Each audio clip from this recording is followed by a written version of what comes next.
Yeah, Oleg. Yeah. So they were like the OGs when it came down to somehow integrating blockchain into physical activity. Not true, actually. I know Oleg very well. Okay. I've met him and his family. He's in Portugal now. He made the move you should have done. One of the moves, and basically they are called Sweatcoin. First time I met him at WeWork, South Bank, London. He told me about Sweatcoin. I'm like, so blockchain? And he's like, no, actually, no. So they are now going to blockchain with Sweat tokens. So they never built on blockchain, right? No. Which is incredible, right? Totally incredible. I thought they were like, obviously you're calling it a coin, and it's like, right? Is this like a bait and switch? But maybe that's okay. I don't know. But I thought initially when I first heard the idea, I thought, wow, firstly crazy, but also I admire the craziness, because I think it was at the time, at that moment where everyone was just doing, oh, here's another wrinkle on the same thing.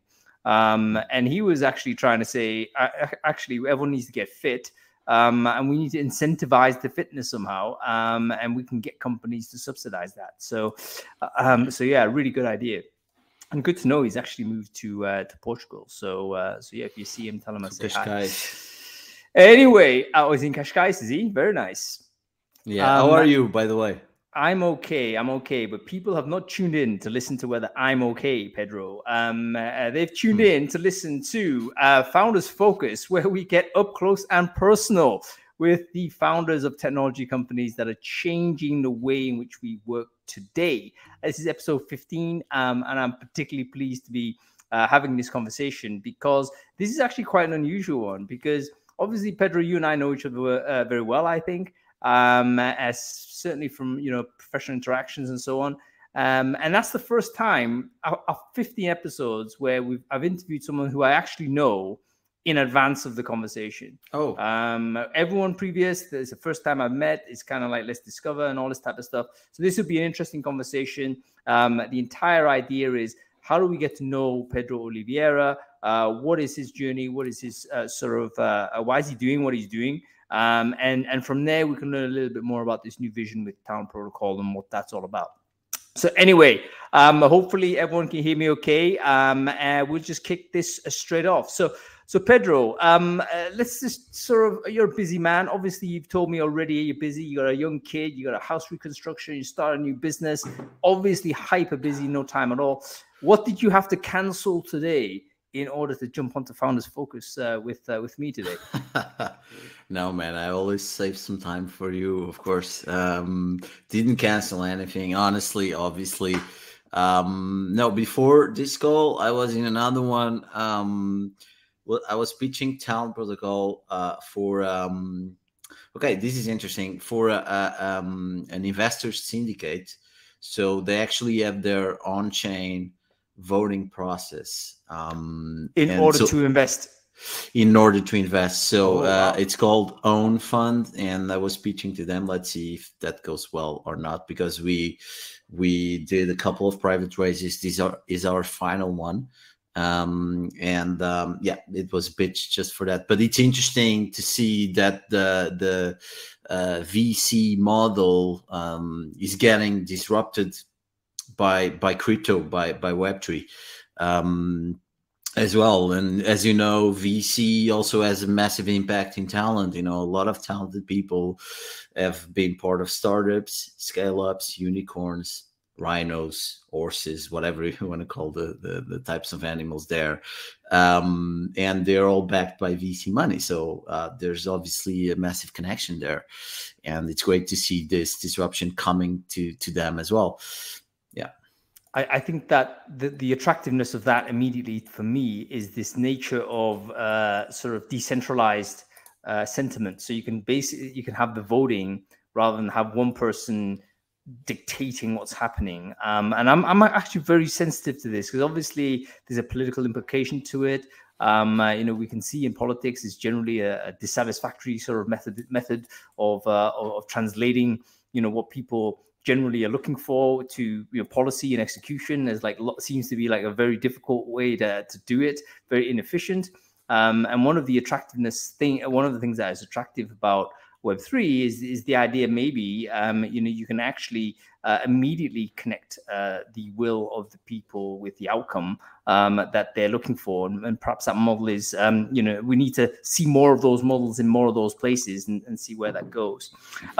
Okay, so we're going to learn all about Web3, blockchain and crypto and all that type of stuff throughout the course of today. But before we dive into the nitty gritty of it, let's talk about your sort of situation, man, because this is the second time you've launched a kind of technology product as a founder. Did you always have it in your mind to set up a business, or was there a moment in your life when you realized actually being an employee is okay, but really I need to do this? It's actually my third official. I beg your pardon. No, it's fine. It's fine. It's my second official one in the HR technology space or talent technology space. But I actually had the one before landing.jobs. Was called Oops Booking, and was like a last minute booking system for travelers arriving at the airport without housing or hotel or hostel. The thing was that was when mobile was picking up, and it just stopped making sense. So it was for my investors. They invested. They didn't waste. They invested 50K. Obviously it went to shit, but I learned tons, and I'm still in touch with them today. So I think we're good. But to answer your question, how did this happen?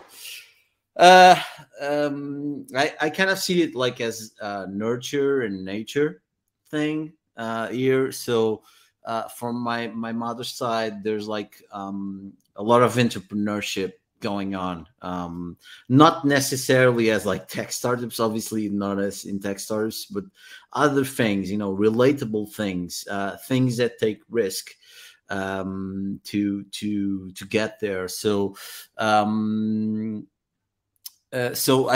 can see that side having a roles of sorts. But then nurture as well, like being in tech. So I studied computer science, even though like back in when I finished uni in 2009, so ages ago. We're fucking old, all of us. Sorry about the F word. So when that happened, so I was finishing uni in Lisbon, and startups wasn't a thing. Nobody knew what a startup was. This is the raw truth. And then it started to happen, and we come a long way from this to where we are today in Lisbon and Portugal in general, with Web Summit, with Web3 being a hotspot. Obviously the 0% tax on crypto helps, but I come from this space. So then I had like a normal career, like dev, tech lead, this type of career. And then I started to engage in startup events, and I realized this is it. This is what I want. I think sometimes that could be the key. Imagine if you were doing your tech job in a smaller town in Portugal that didn't have like an event scene or didn't have the proximity with other startups and other founders. I'll probably still be there. You would never think about it, right? You think your ambition would purely be, okay, let's keep going up this tree, let's keep doing the corporate stuff, let's keep moving forward, and it needed that metropolitan space to get there. So I think that's a very interesting condition to think about, particularly when with COVID, everyone's thinking, look, is the city over? Do people now work entirely remotely? Is it a case that actually people no longer want to come in?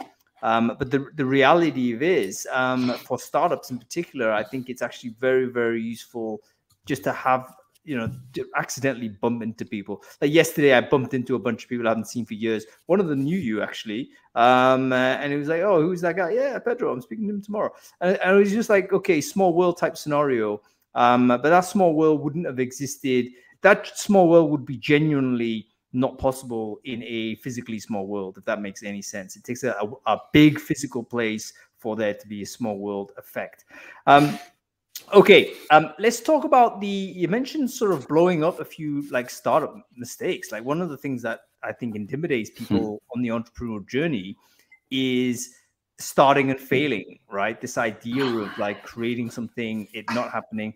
It's a devastating moment. It's not nice. And that concept puts people off. Speak to us about this, Pedro, particularly in this first experience where you said, okay, you actually took investment. The thing didn't work. How did you feel when that happened, and how did you handle it mentally? No, it's a sucky moment, right? For everyone involved. Nobody likes to fail. I mean, there's a lot of events that celebrate failure, which is great. But it always struck me as awkward and cringy at some point. But like looking back, it was the right thing to do. Obviously. The business didn't make sense. The team was okay, but probably wasn't the best one to have a go at it. We were too young and innocent, and also the because of that, the approach we had was a costly one from a financial perspective as well. So it allowed me to think things too. And when I closed that door, that was the moment when new doors opened, including landing jobs. So this is the typical, okay, this failed, let's begin another one. I had enough energy to do that because I was younger, so the energy levels were high. I guess if it was now, imagine Sabbatical failed massively, probably I would need a time off or a sabbatical or something like that. But back then, my energy levels were okay. I was living in a space. Lisbon was already becoming a place that a support network that allows you to fail. Kind of like softens the blow. Like you failed, so what? Let's go. So this sort of thing allows you to keep going. So that was helpful. But yeah, there was that transition, the fact that I was young, lots of energy, and the fact that a new door, a new opportunity opened was great. So it kind of like made me, just, okay, let's jump into another one. That's done. Let's go. So getting on to the next thing helps you historicize whatever trauma or whatever difficulty mentally you had. You could shut the door and just immediately reinvest your time and energy into that space. You mentioned a few interesting things there, Pedro, particularly about energy levels and I hate to say it, but youth is a feature of startups, right? And I think a great deal. Obviously, there is a kind of an ageism in tech startup, which is a negative thing. I think we would all agree that's true. But it's also the case that we can't deny that maybe someone at an earlier stage in their career path has simply less like alternative stuff going on in their lives, which means that they can be more resilient, or they can take a random risk and not be, have that overloaded pressure. Like, for instance, yourself right now, young family, new house, those things don't happen when you're 24, 25, whatever that age, young. You're probably still just bouncing around rental and stuff like this. A lot more like agility in life, so to speak, and less kind of fixed points of responsibility. And I think gives you a competitive advantage, I guess. Okay, let's have a look at the sort of qualities of a CEO. So this is your third time at it, Pedro. You must know by now what you're bad at, right? At this point, you've like got a list of shit where you think, I need someone else to do this. I'm bad at it. What are those things? Finances is one of them. Not that I don't like them. I do them, and all of that just doesn't give me any pleasure. Actually, the opposite. It takes some happiness from my body and takes it somewhere in a spreadsheet. And I guess I have a lot of happiness locked up in tabs in many spreadsheets. Maybe that could be so true. That is so true. The Excel is sucking the life force from you. Does everyone else get this? I looked at a lot of spreadsheets today. I filed a bunch of like stuff from accountancy stuff that was like way behind on, and it took me 2 hours. I had to take a lie down afterwards. It was like, it wasn't that hard to do. It was literally just checking stuff and signing it, but it was just so I wouldn't say traumatic, but because obviously I need to do it, but at the same time, it was like the last thing I wanted to do. And if that was something I had to do persistently, totally get it. Like life force Yeah, training, you know? it still happens until today. Like yesterday, I was doing like a financials retrospective to send to a consulting agency we hired for Talent Protocol to help us like improve financials. So it's like that was, and this was Very like meta, man. lagging, you know, like was lagging in my to-do list. And finally yesterday, like, you know, in one of those moments, like 11:30 p.m. Okay, I'm gonna get this done, you know, whatever the cost. So is that kind of bad, you know? But obviously necessary, obviously fundamental as a CEO. You need to know your numbers game. Obviously, you don't, like, as a CEO, you just don't need to be like a numbers professor or whatever like that. You don't need to enjoy it, you know. And for me personally, I don't. Another thing is and this is a very recruiting brain food topic, but people debt in a way. Um, it's always going to happen when you're building a startup, a new company. You're always going to have people debt at some point. So what do you Um, mean by this? So people debt, as I understand. So you've hired Debt, yeah, someone, or sorry, you've brought them onto the team, didn't work and you out. and okay. and now and this the cost of this, the debt that we incur just because of this is massive, because you hired the wrong person right from the start. So it doesn't mean they don't contribute something in between, but you could have hired the right person. So you're already the business, the organization, the community you're building is losing because of this. All right. So that pisses me off. But it comes with the game as well. So it only forced me to be more demanding, and get better at hiring. But is that thing, you know, with hiring, you always know you're bound to make a mistake, and that sucks, knowing this. And but it's also wisdom, isn't it? Like it's almost like you should plan for a bad hire, which I know I don't hear many people talk about this, but I wonder whether that's something that's worth doing, because if you could just it is. judge it from a percentile point of view, no matter how good you, like, we're all striving to get better and like eliminate bad hires. Yes, we are all trying to do this, but you can guarantee that you're going to make an error, or there will just be a bad circumstance that converts this into a bad hire. You need to have a mitigation strategy. You need to have, probably in your own mind, a way in which you can move on quickly from it. So in other words, don't be wrestling around with this bad hire for a prolonged period of time for a lack of knowledge as to what to do about it. So, like, have you developed a way to understand when a bad hire is a bad hire? Like, how do you know this? Obviously, at one point you didn't. So when did you confirm in your mind this is not a correctable situation? And what would you, like, what was the process? Have you evolved the process to accelerate through this? So a lot of questions in there. I think it comes going back to what you're saying before. Like when you're young, you know, your life is more. You have less dependencies on your life, so you can take more risks. And you know, being a founder is one of them. But you also have less experience, right? So especially when it comes down to hiring, assessing people, and what works for you, because you also getting to know yourself in a new Right. role. So it's very the risk of making a bad hire when you're a younger founder is a lot higher than when you're older. So I've come to look at three things when I hire someone for a startup. So levels of intelligence, levels of energy, and integrity. These three things are fundamental for me. So this is my mitigation at the starting point. So when making the hire, also another thing that helps is also always having a small team mentality, because some hires stop working when your organization gets larger. You know, they were the right people for a certain set, but for a larger one, they aren't.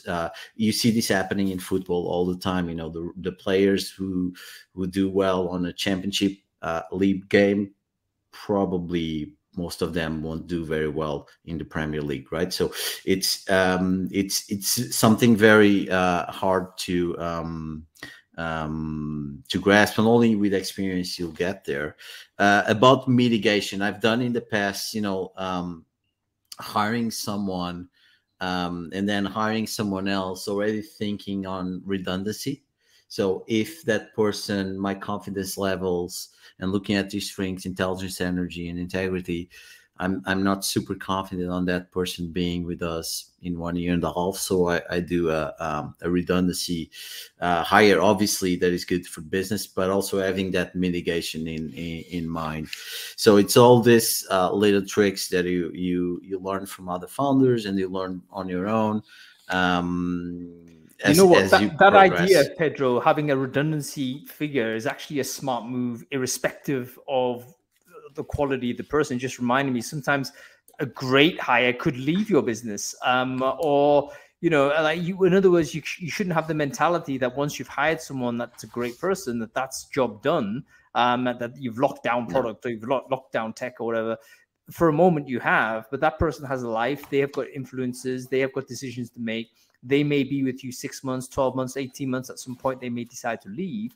And if you haven't got some contingency in place at that point, then you're going to have to start from scratch. So almost always you should have, this is where flexibility is useful. People who can slide into different roles is useful. Again, using a football analogy, it's almost like, you want a guy that can play center back, but wouldn't it be great if you could deploy him at fullback as well? Or maybe he can play defensive midfield at a snip. So that sort of flexibility, I think, is maybe something we should also, be conscious of and think about. Yeah. Okay, let's talk about stuff that you're good at, Pedro. You must be good at something. I mean, do you know? I mean, what am I going to get from Pedro as a CEO? Like, what do you do well? Yeah, I think the things I've mastered along the way. So one is obviously selling / fundraising, which is a fundamental skill for someone who's building a tech startup. So if you're building like a coffee shop, probably fundraising isn't one, but financing is. So it's a different set of skills. I'm not very good at that one. I'm great at fundraising. Also with hiring, we talked about it. So hiring the right people, being able to attract people that worked with you before. So that's, like when I'm hiring like a leader or someone for a leadership position, and this comes with the risk, the real the moment when I know if they're really good or not is if they attract people that they've worked with before, which is hard. So if they themselves are a hiring asset, it means that they've got good respect. They've built. Yeah, actually, that's a really good measure. Reputation, right? This. But the problem with this measure is you can only measure it after you've hired the person. So, which kind of sucks, and that drives me to the redundancy we were talking about before. I wonder. But anyways, that's true. Because is it possible not to try and figure out how appealing a person is in industry? You could probably measure like network density, let's say, or I'm thinking, because I used to work for a business that did this, which was trying to measure someone's influence, right, in an industry sector. And I thought that was quite a clever way. I try to think maybe there's a recruitment angle here.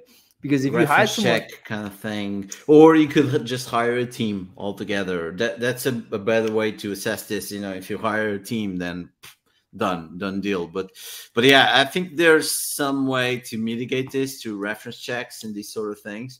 And when I say reference check, not from exactly a human perspective, but also using what you were saying, analyzing like the network graph of that person, how easy, like in previous jobs, did that person, after they moved, did other people move with them? This sort of thing. Right. I think you can make some analysis there. So that's actually a startup idea right there. I was going to say, this is a good idea. Let's think about this. Like we often have a question, why is this person left? And we rely on this person telling us the truth, or they give us a narrative as to why they left. We don't actually know that's true. However, maybe it's significant to have a look at did this person leaving, was that contiguous with other people leaving, which tells us maybe that's an environmental issue, or, you know, sometimes if there's a lot of people leaving at one moment, it isn't necessarily an individual performance issue. It's like, okay, there's a systemic change, or there's a cultural change, or something's happened where a lot of people felt, okay, no longer for me. So as far as I'm aware, that's not analysis that is in any way formalized, but surely we're not too far away from that. You know, it's like we can track this. So yeah, maybe something someone can take a swing at some point. Okay, so you said hiring, you said fundraising, hiring. Anything else, or is that it? That's it. You know. No, I think like so these two are fundamental, and they're very, you know, they're very correlated. So it's both sales mechanisms for both, just different things, but it comes from the same origin. Having said that, energy, you know, and passion, and so this communication, and again, it comes from the selling, or is related to that, but this capacity, both for the community you're building, the team, the investors. So I think that's fundamental, something I have. And you know, planning. I'm good at planning. I know we talked about the financial, but planning in general. And I guess the last one is integrity. You know, like I do things because I see purpose in them. And even though that doesn't represent integrity 100%, but the way I do things is because I believe in them, not necessarily because I see a market opportunity. And, you know, money, it's not money driven. It never was in my life. You can say that's a privilege. Maybe probably it is. But in this case, I'm taking advantage of that privilege and doing the right thing. Yeah, always. I totally get it. And as you say, if you are passionate about something, all of those things actually, it becomes like an amplifier for all of those qualities that you mentioned, right? You're going to be more successful as a fundraiser. Of course, you're going to be more compelling as a recruiter. And, you know, if you're passionate about it, you're going to invest in thinking around these things. You know, I think this is really important.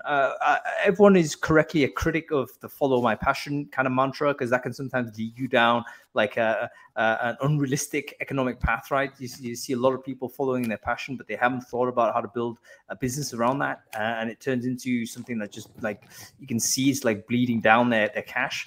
And it's like, okay, at some point you have to recognize that, because you're gonna be on the street. That's no good.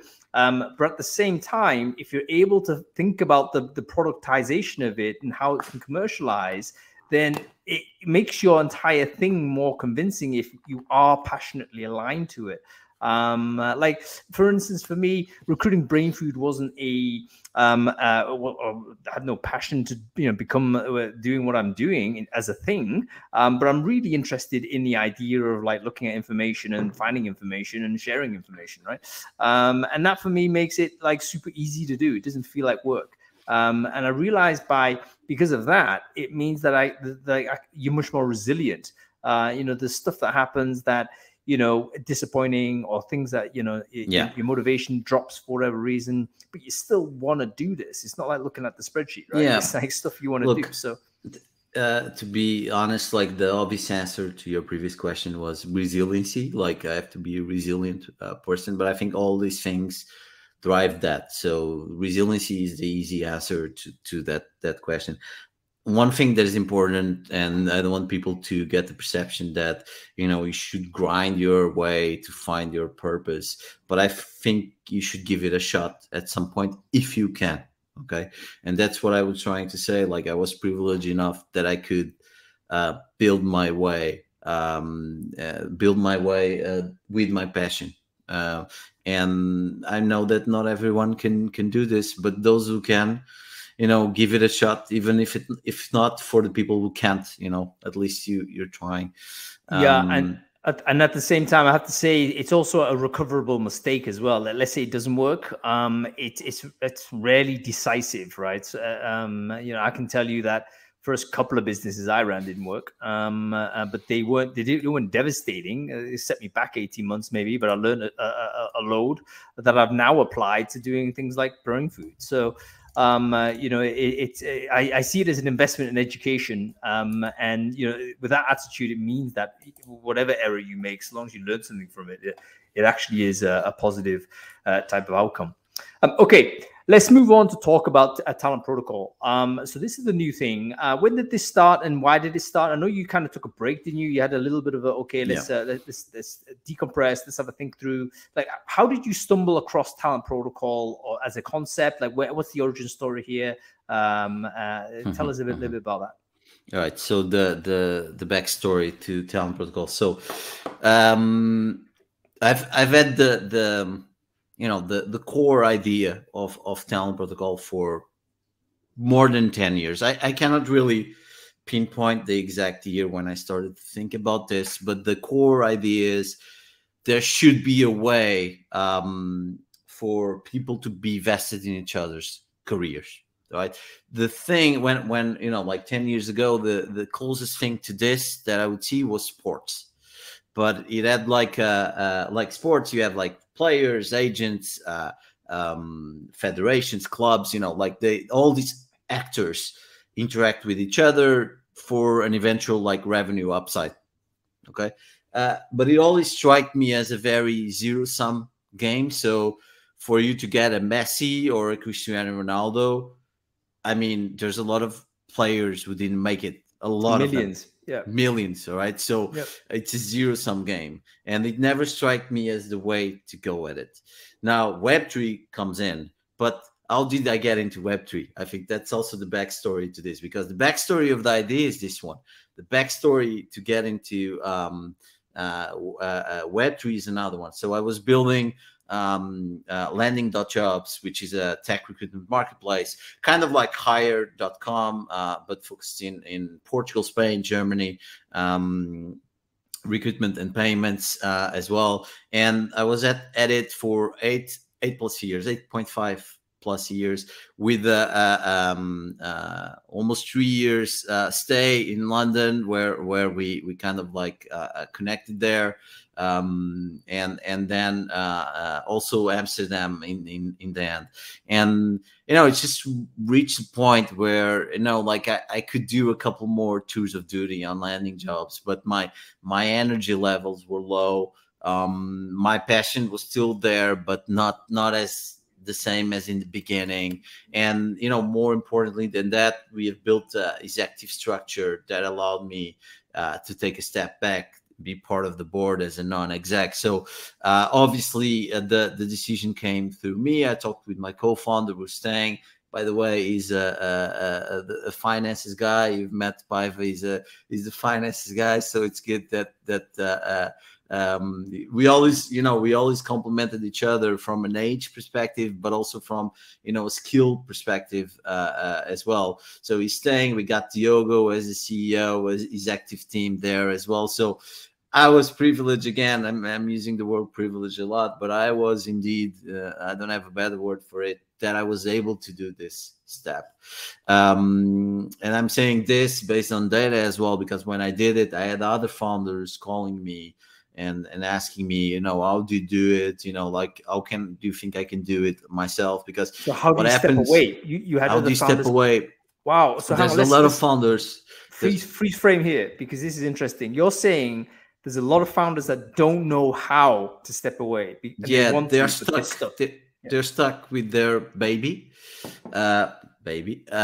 because they haven't built a structure, or the business is not there yet. And there's a lot of founders who are, for instance, myself, I'm better at the beginning of a company than, obviously the kicking it off, understanding what to build, the initial growth, but later growth just doesn't drive my passion, right? So, and there's a lot of founders like this. So they contacted me, and I tried to help some of them, but it's not an easy thing, and in most cases they're just stuck.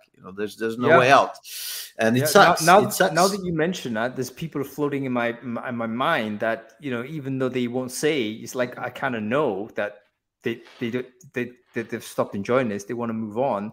But as you say, like, it's keeping them there. I guess it's like some cost fallacy, right? They've already put stuff in. there may be actually legal implications for them There's leaving? legal implications. They're stuck. I mean, they really would love to be able to move out. Even, when I say move out, is like be involved with the company, but start something new. But it's just not going to happen. So I was fortunate enough to be able to do that. So on the 1st of January last year, I started my sabbatical. There's a really cool site, learningsabbatical.com, which kind of like gives you a heavy framework for what a sabbatical is. Well, I kind of made the lean version of that. So I had two things, like a learning plan and an accountability buddy. And that's it. So I learned a few things that I wanted to learn for a long time. But when you're building a startup, or even like as an operator, you're in focused mode.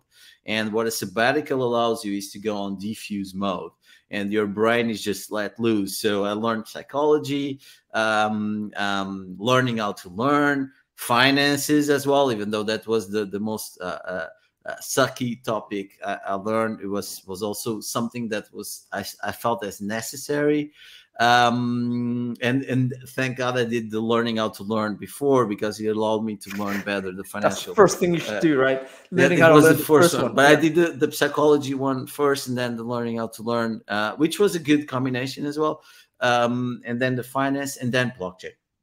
And when I was going deeper and deeper into blockchain, actually coding a bit on Solidity, which is almost like JavaScript. And, my background is computer science, so I've built distributed systems before.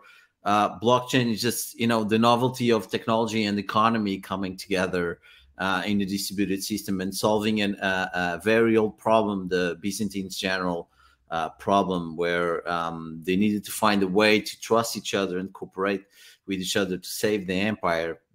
Guess what? They were never able to fix that, and the empire wasn't saved, even though it lasted for a long time.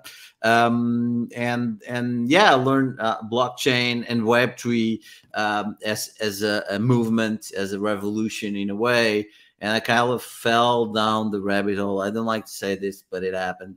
And that's when I realized, when I was going deeper and deeper in this space and falling in love with it and getting that energy back, that passion back, I realized one day I can actually coin, not today, but the moment it happened was I was watching this podcast called All In podcast, and they were talking about decentralization of society. And I think it was Shamat, it says decentralization of something, and then Jason says careers. And that's the moment where that old memory, so the synapses between my brain cells started to go really fast, and that happened. That was the moment when, like, I think we can build this with the Web3 approach. So instead of zero-sum games, having a collective success approach. And, Talent Protocol today, just for people listening, essentially is a Web3 professional network where high potential individuals can build an on-chain resume and launch their own talent token. And this way they allow anyone to easily invest in their careers and build these support networks around themselves.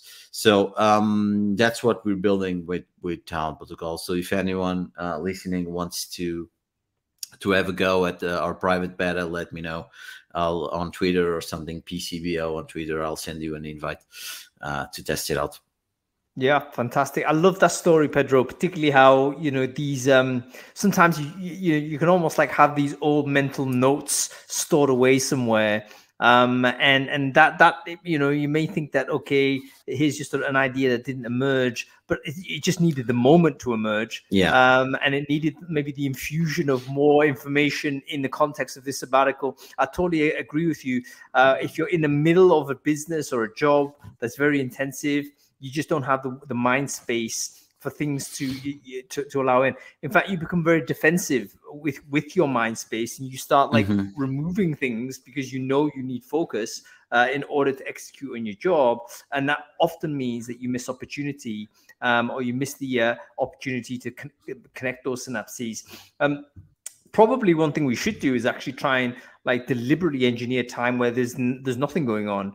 So you engineer spaces in your day where randomness can occur, and you can try and recreate the random connections without trying, so to speak. So this is now going into some weird deep Eastern philosophy perhaps, but if you try too hard, you ain't going to do it. You got to let it empty, and then things might just wander in there.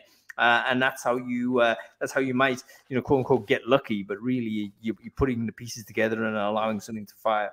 It's actually interesting because one of the best techniques to really learn new things, and going back into learning how to learn, is actually to have this combination of focus and diffuse moments. So for instance, when you're sleeping, that's the moment when your brain cells start making connections, weird connections. So remember, everyone remembers like a weird dream or something like that. That's just the brain making connections that you wouldn't make that connection in focus mode. So we have to combine, to learn really proficiently, you have to combine the focus mode with repetition, with visual memorization, all these things, with the diffuse mode. That is kind of like the gluing things together, especially different concepts. So when you're learning new very different things, it's important to have relaxation moments. That's why, especially for kids at school, don't learn on the day before, because you don't have this relaxation moment that allows you to really incorporate the teachings that you've just learned. So yeah, sorry about the no, I thought that was a wonderful segue. You just inspired me. I should I'm gonna do some painting or something. Because I don't do anything creative. I've realized that I'm pretty much focused, and then I'm like knocked out. Exercise is a good thing. I don't do that either. For a run. There's lots of crap I need to do, man. Holy crap.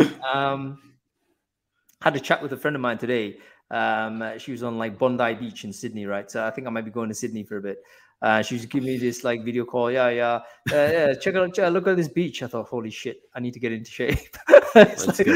All of these Bondi Beach bodies are walking around. I thought, oh my God, if I'm actually going to go there, I can't be going with a body like this. I need to like step this game up.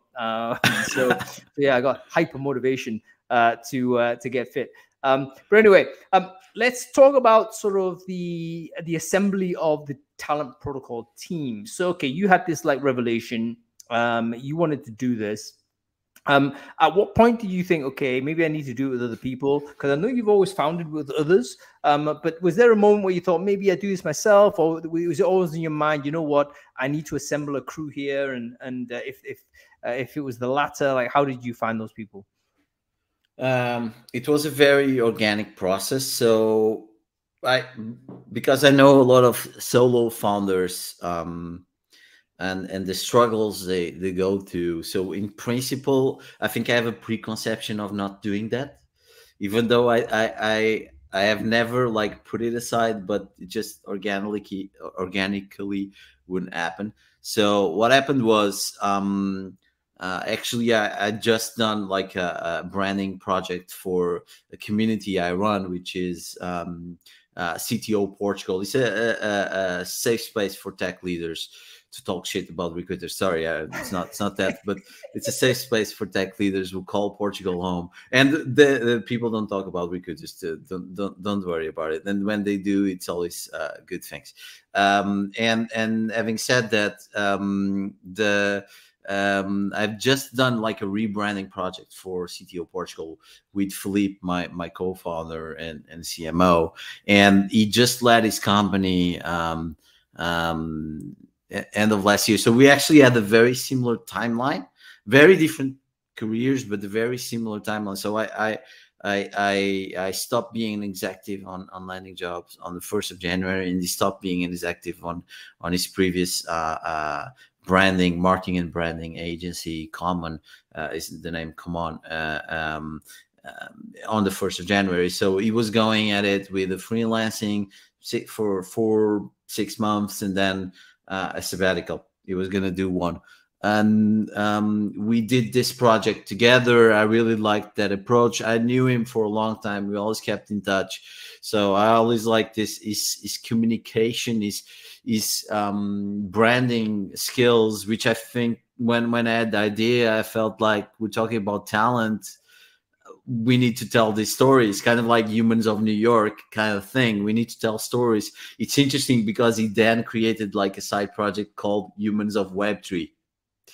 So he's that kind of guy. So when I talked to him about it, it's funny because if you ask him, and he confessed this to me, when I told, look, I have this thing, I just wanted to run your mind through. Obviously, it was a pitch to bring him in, but I didn't say it like that.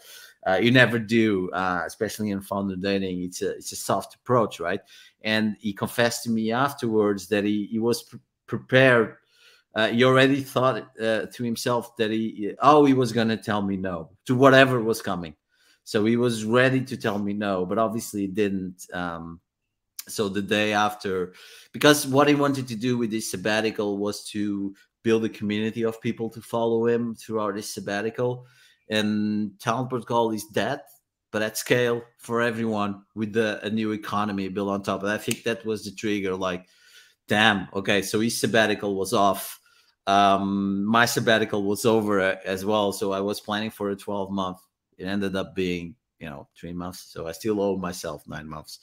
And it's funny because if you go on my profile on Talent Protocol, you can see there that I want to step down as CEO until 2024. Not necessarily for a new CEO to come through, but to decentralize our team, our core team, to the community. So we can go deeper into those mechanics of community. Not sure if you have much time, but I just wanted to say, like, Philippe was the first choice, and then we had Andreas that was thinking about something similar for his own business. He started as our co-founder and CTO. He has moved back to just co-founder. And which was fine. He's still helping us with our treasury. But I mean, it was an organic process. To answer your question, it just happened. Right. Yeah, but I think the organic process is kind of the foundational layer behind that is just an awareness that maybe to truck on by yourself is it just takes a different way to do it, and maybe for something technical is actually very difficult to do. I think part of the smarts that you've accrued over time is basically be aware that building a network and building a community is actually a really useful way to identify potential future partners in what you're doing.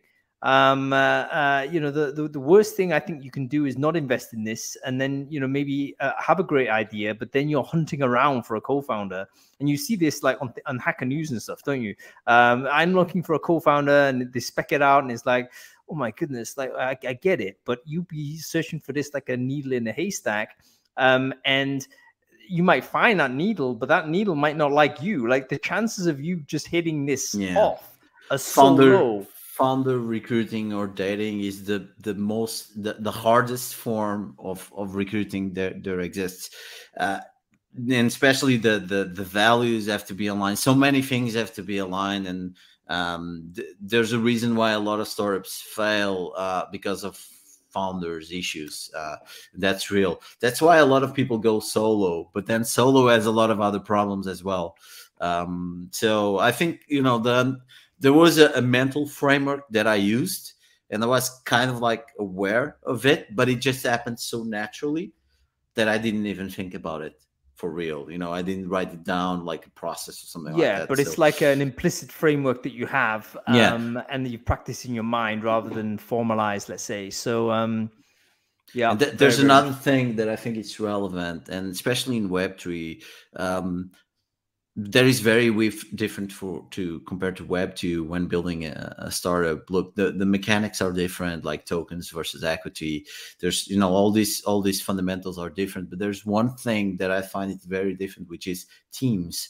You see this all the time in unicorns, and I see this on landing jobs as well, and other companies. You have very large teams, and in Web3, it's impressive the quantity of projects that you just have like a very small team behind it, which is what triggers that? Like what is the thing that makes that the case? I think we are drinking from the same chalice as open source, which is usually, small teams as well. And also decentralization. Why would you build like a super massive large team when in the end you're exiting to the community? Doesn't make sense, right? It's like getting fat really fast and then getting thin really fast. It's not healthy, right? So you build a very small, in our case on Talent Protocol, up to 9 people core team. We even have a joke, an internal joke, which is we're kind of like the Lord of the Rings, the 9 rings given to men that are bound to die. So this team is bound to die, and it's a 9 people team. And this team will cease to exist at some point. Well, I have in my personal roadmap that it needs to happen until 2024. I hope by then I will make a community proposal that will be voted, in our governance forum by the community, by the token holders, and it goes forward to reduce this team to a very small leadership team, like 2, 3, maximum 4 people leading the community, because that's the purpose of decentralization, like having lots of contributors that code, do translate articles, and whatever the needs of the community are, they do it, and that they get paid for it in their own community economy token. So it's a whole different way of thinking about metrics, of thinking about society, of thinking about economy, teams, talent. So it just changes the whole mindset. And when, for instance, for me, it's very hard nowadays to go back into like a board meeting of landing jobs. I have to readjust my mindset to a Web 2 process where looking to profitability, revenue, these sort of things. When I go into Talent Protocol, it's about things like TVL, which is total value locked in the protocol, and other metrics that are important that we're measuring in public. And so I think it comes from open source, but it evolved on its own now. So, and I'm still figuring it out as well. So the thing about Web3 is that nobody really knows what's happening. We kind of have like this vision, collective vision of where things are going. But if someone tells you they know what Web3 is going to be about, they're lying to your face. They don't. Nobody knows. Yeah, it's an emerging space. But what is interesting about this is that the economics of Web3 are determining the social structures and the behaviors on top of it. So if you want to take like a Marxist view of it, whether you have the infrastructure economics and you have the superstructure in terms of culture, the infrastructure with regards to Web3 is decentralization. It's using token economics. Ultimately, the emergent structures on top of that people organically build are vastly different from what you might expect if it's based on, as you say, Web 2 mechanics. You just, when you mention, okay, Web 2, typically you might grow a big team. It kind of makes sense because what is the end objective to this group? It's ultimately to try and squeeze more efficiency, more value out of the thing that you're trying to get out of, is particularly when you're interacting with an external market. Whereas in a decentralized type of platform, actually, just for the folks who are listening to this, I'll just summarize real quick, but the plan is ultimately to exit to the community itself, right? So that is the clear objective, which means, if you like, almost a decomposition of the business, if that makes any sense to the folks listening to this. Like there's in Web 2, that would make no sense to think, I'm going to create this mega organization and ultimately decompose it. That's the plan. No one's going to back that. But in Web3, that's basically what you want to try and do. There were just to complement in there were formats in Web 2 that were similar to what happens in Web3, but the underlying economic value system just wasn't working. So you had like the Shamrock organization, where you can even pay users to do some sort of service to your organization, but in the end, it's a shareholder-owned approach, and the other one is a user-owned approach, and this makes the whole difference in this space. It's game changer. When you fall down in the Web3 rabbit hole, you kind of get it. It's not about revenue; it's about ownership. Yeah, and yeah. It's a deep sort of shift. It's not like an accoutrement from the previous. It really is a revolutionary shift. And now you have this situation where I think Web3. Someone asked me a question about this. They say, "No, yeah, should we write about blockchain?" I said, "Listen, if you're not already, you're a Web2 company."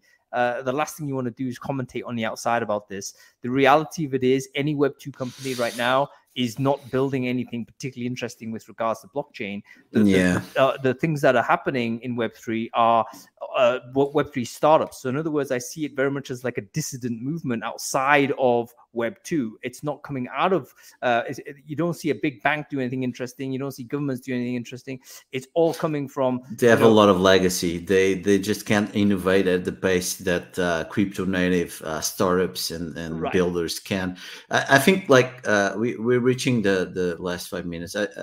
I cannot go away without giving you the audience, like the recruiting brain food, what I believe is going to be the fundamental shift for talent. What were we talking about?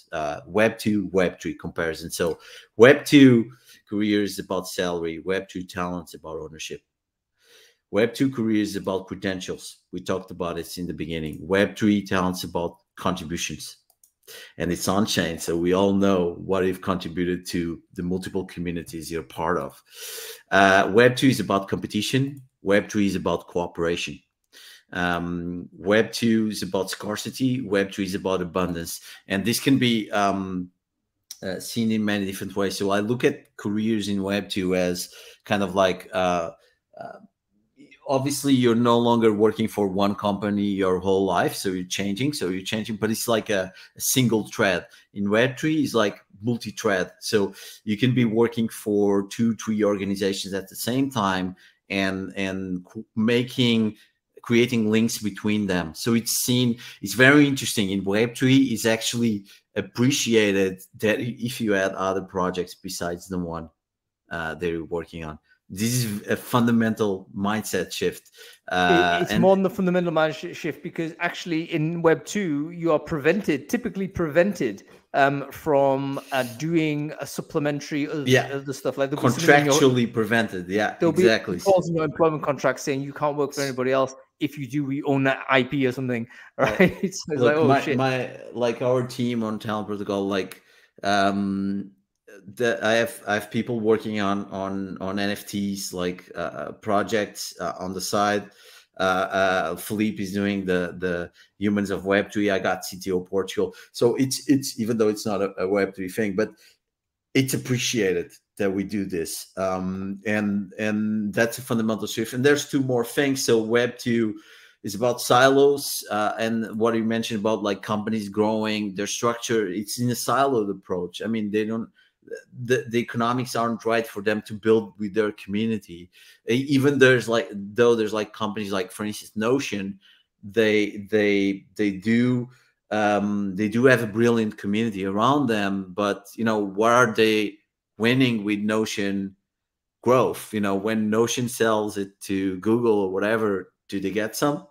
They don't. So this silo approach makes sense. In Web3, it's composability, is what you were saying. Things we are basically building projects so that they are integrated with each other. So this composability is fundamental instead of a siloed approach. And last but not least, I think we're going from an employer-centric approach to a talent-centric approach. We like, through landing jobs, I was able to deep dive into the HR tech world, which I'm still very involved until today. And recruiting brain food is a massive component of this personal growth that I've had. Props to you, Hung.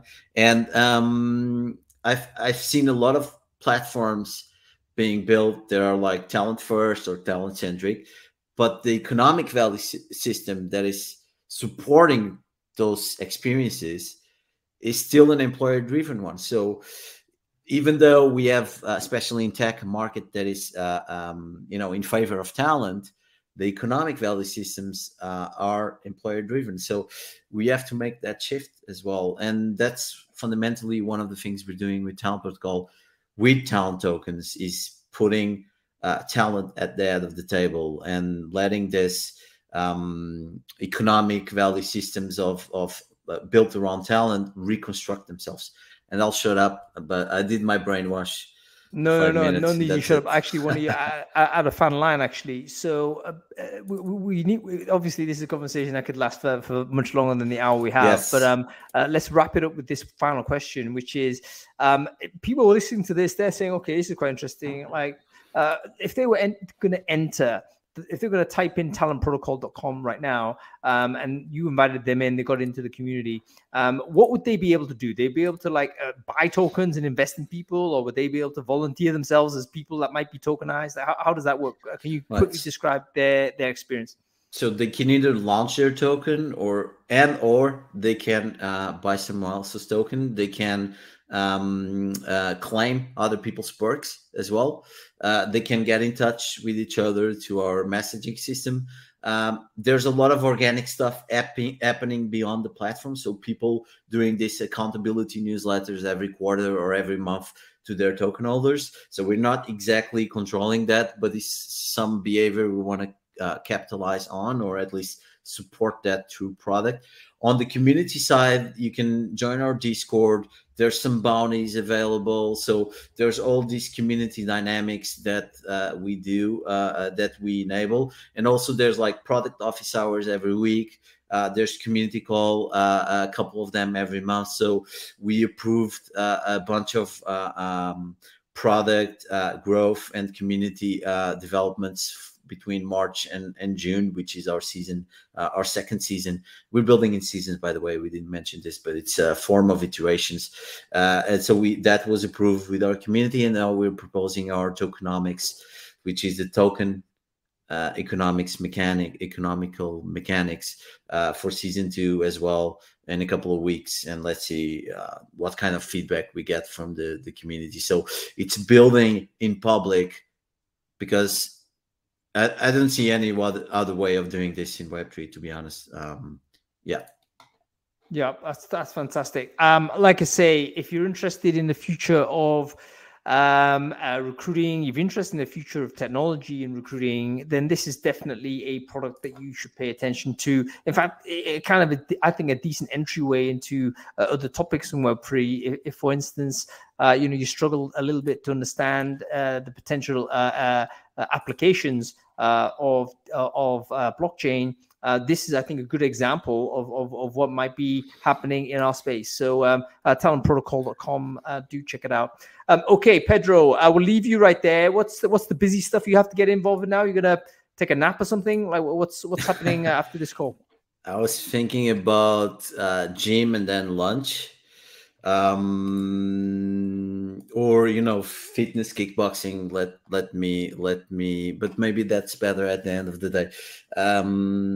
So I don't know. I need 5 minutes to think about it. Yeah, decompress and then beat someone up or eat some fish or something, right? So yes. I dig it. That's like a decent way to spend a couple of hours in the afternoon. Okay, Pedro Oliveira, thank you so much for your time, man. Really great chatting with you. Great to catch up also, and thanks for joining us on Founders Focus. Thanks for having me. Wasn't that great? He is one of my favorite people. Really smart, very passionate dude, and good luck in this project. Fascinating stuff. Okay, folks, that's about it. We've got a long series of Founders Focuses, by the way. Loads of CEOs are wanting they're knocking down my door to get onto this program. And yeah, we're going to keep doing them probably every week, probably every Wednesday. In the meantime, we're going to do Brain Food Live on Friday. We're talking about shifting. Should TA shift from HR to somewhere else or reintegrate into HR? We're going to have a great debate on that. So make sure you sign up, follow the channel if you are interested in this. All right, folks, that's it. You have a very good weekend. Middle of the week. You have a very good Wednesday.